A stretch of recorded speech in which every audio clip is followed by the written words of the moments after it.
to be wrenched from your deepest convictions, to be asked to renounce not just material possessions, but the very value system that has goaded you into believing that such a giving up automatically dabs a new coat of paint on your inner self and pushes you a rung or two up the ladder towards moksha or liberation or the absolute freedom that you seek? Are you ready to hear an ideal scrumbling statement like, money is the most important factor in our lives? And this, mind you, coming not from a tycoon, nor a Don, nor a modern Midas, but from a man who himself travels light and has the deafening steel of total conviction in each one of his pulse-rocking statements. If the bottom has still not fallen out of your complacent world, it is time you bought this book. Biographies tend to fall into the voyeur genre of literature, particularly because a clever biographer makes sure you get enough peeps into the gross beneath the sublime. By tossing in the spice of human failings that pepper the journey of every great man, he makes the common man reading the tale quicken with happy recognition that even a celebrity from another world shares his foibles. Easy identification, a touch of pathos to emphasize the grim struggle an individual undertook to get there, and then the stamina he displayed to stay there. A total fidelity to truth, some humor, some irony. These are the ingredients that dress the story, making it warm, authentic, and empathy-rousing. But if you think this biography is one to curl up with a loosened sensibility and an onrush of willingness to travel with the author into another man's life, you could not be more wrong. For neither the author nor his subject are providing you with rose-tinted spectacles or the pleasure of viewing the content long distance. From page 1, you are sucked in mercilessly, prodded, questioned, made to sit up and analyze every line, every word, by an author and a subject who are holding up a harsh and uncompromising mirror to life with all its fallacies. Not in a pessimistic manner, but with a firm stance that extracts every ounce of courage you have squirreled away to face reality head-on. Who then is this U.G. Krishnamurti, and why did Mahesh Bhatt, better known as a sensitive but mouth-shooting filmmaker who has diverted to the mainstream with a vengeance, turn to the print medium to tell his story? To find out, first listen to Bhatt, the faithful documentator. U.G. or Uppaluri Gopala Krishnamurti was born in a wealthy Brahmin family in Masilipatnam, Andhra Pradesh in July 1918 and was raised in the nearby town of Gudivada. Since his mother, who died a week after his birth, predicted that the boy was born to an immeasurably high destiny, his maternal grandfather gave up a flourishing law practice to devote himself to this extraordinary child's education and upbringing. Everyone was convinced that the boy was a yoga bhrashta, meaning a person who has come very close to enlightenment in his previous birth. Yuji's father remarried soon after he was born, and so the boy was left solely to the care of his grandparents. At 3, the prodigy preferred meditation to toys, and at 7, when he forced his reluctant grandfather to attend the Theosophical Society's Golden Jubilee celebrations by sheer dint of willpower, he became convinced about the power and strength of desire. At 14, he wanted to become the Shankaracharya's assistant, leaving home and all else. "How can you disown me when you don't own me?" he asked his opposing grandfather. Between 14 and 21, UG practiced all kinds of austerities, spent 7 years with Swami Shivananda Saraswati, and finally arrived at the indelible conclusion that he did not want to ape ritualistic practice blindly. He wanted to question everything and to do things his way. He was almost a quasi-atheist by then. The path UG traveled from this point onwards in his life and search till he arrived at his original interpretation of what being a Jivan Mukta is all about, with an adamant take it or leave it attitude, forms the spine of this book.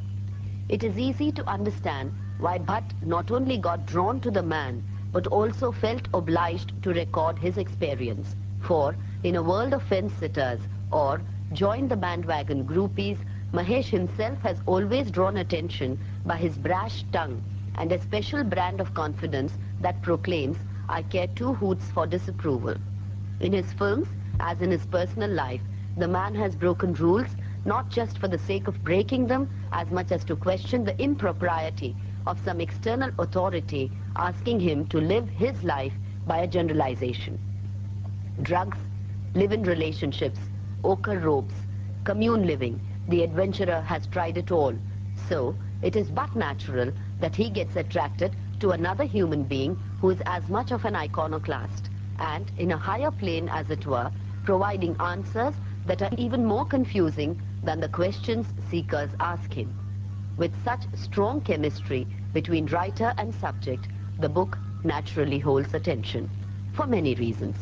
The uniqueness of his subject's persona, the palpable involvement of the author in his writing, and of course, the colorful peeps he provides now and then in true raconteur style of his own personal dilemma or the problems of his then girlfriend, the glamorous actress Parveen Babi, or his enduring nervousness about the immensity of the task undertaken, or the intermittent loneliness because of his self-imposed 40-day exile in California to meet his deadline with clear think and finish this difficult book.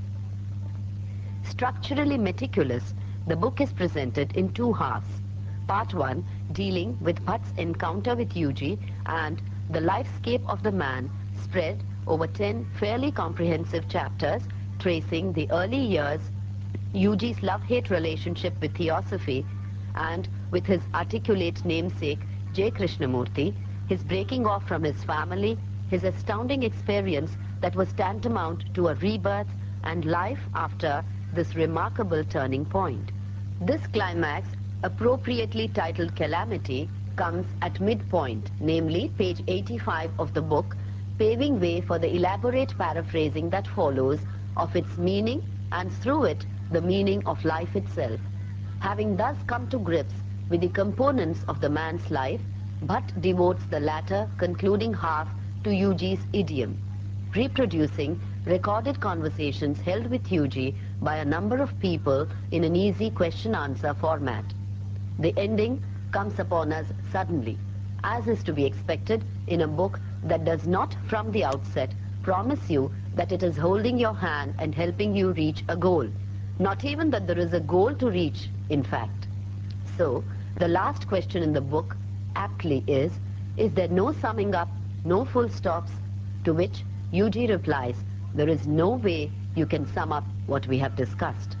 This is the ultimate a writer can expect from a reader, that he should not only be with him, but also decide how to conclude the experience of reading a book like this, where there is no moral, no assurance, no panacea, and no dogma.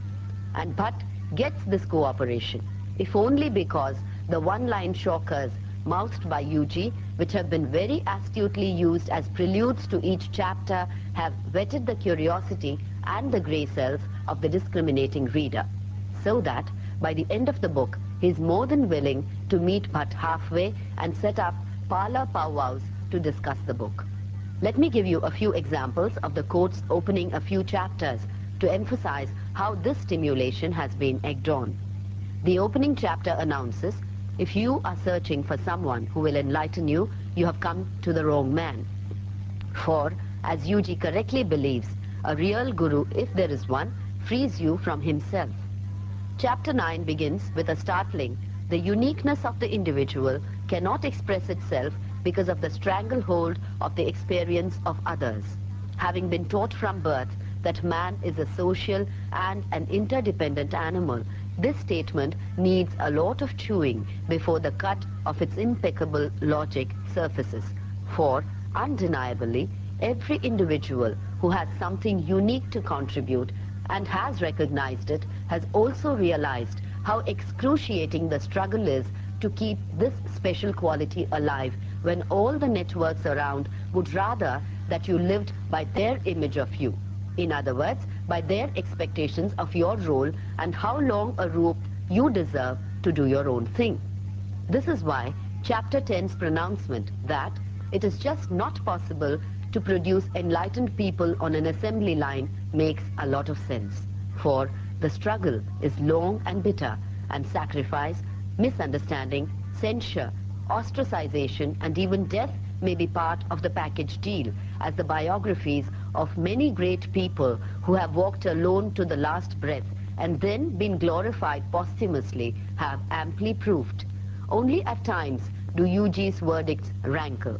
For instance, no one is willing to swallow as early as Chapter 4 a line like, "Inspiration is a meaningless thing," or that it is lost and desperate people who create a market for inspiration. A word here about Mahesh's style.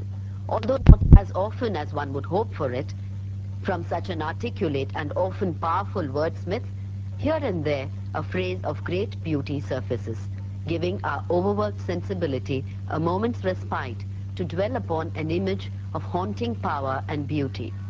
"These hours and hours of silence get into one's bones," he says, speaking of his self-inflicted exile to do the book, and adds, "Every creator experiences this painful chasm between his dream and its final expression.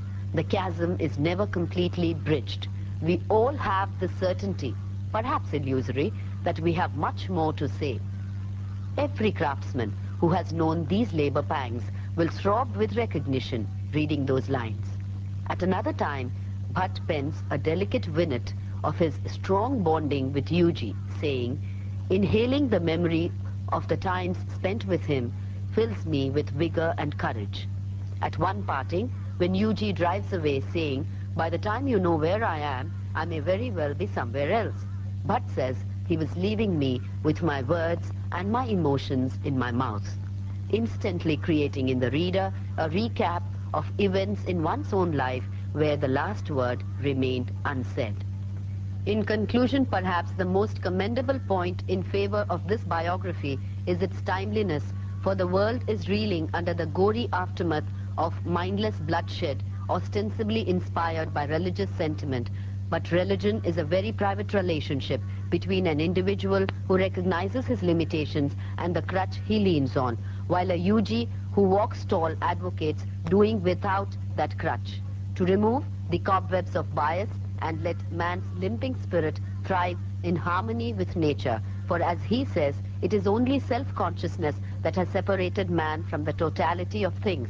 All achievement is only a replay of this self-consciousness. Once this is overcome, there are no questions left. Being and becoming become the same side of a coin, and you stop seeking pleasure exclusive of pain, because even in the universe there is both order and chaos simultaneously.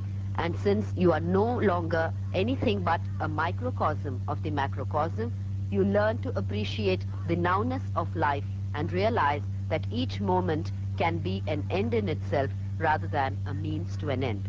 Seen in this light, revolution becomes nothing but re-evaluation, and the non-sectarian approach of this man who will not be Messiah seems palatable, for being instruments in throwing open this challenge to every confused intellectual. Bhatt and Penguin with him deserve a warm pat on the back. That was Shailaja Ganguly reviewing Mahesh Bhatt's UG Krishnamurti, A Life. This broadcast came to you from the Bombay station of All India Radio.